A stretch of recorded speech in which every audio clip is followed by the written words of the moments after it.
Well, the Minister of Foreign Affairs, Fred Mitchell, responding to the port's statement. Yolanda Thompson-Everest has more in this report.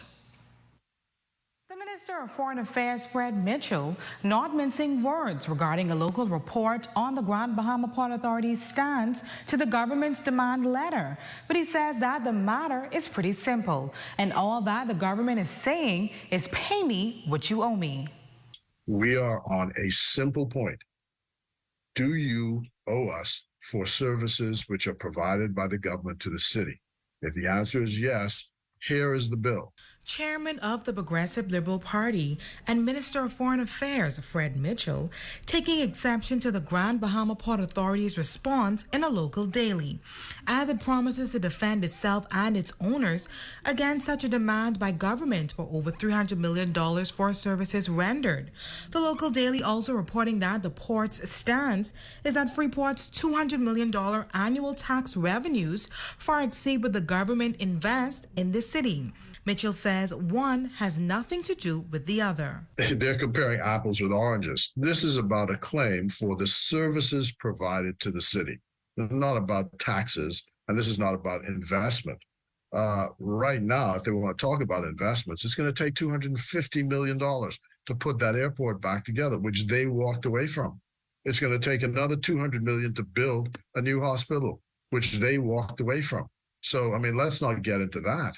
And tax revenue. This is about they signed a deal in 1955 or the subsequent deals in 1960 to say that they would reimburse the government for the services provided by the government to the city.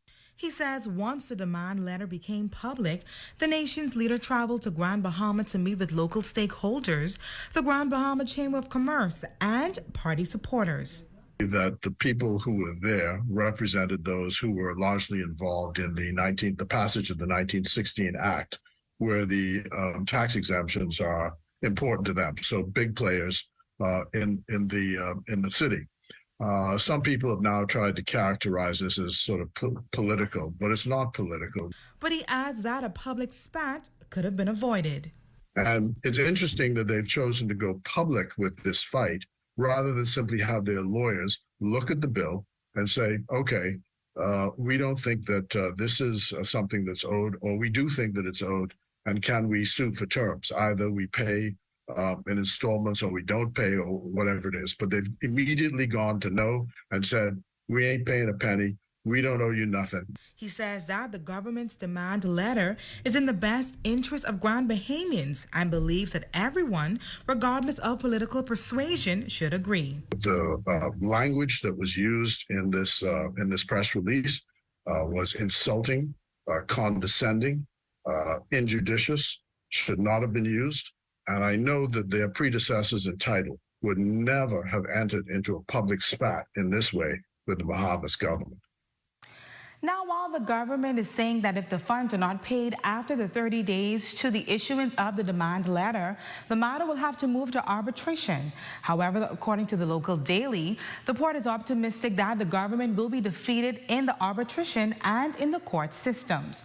Well, Aja, there's only 26 days left for the port to pay up. For the Bahamas Tonight, the Northern Edition, I'm Yolanda Thompson-Everest.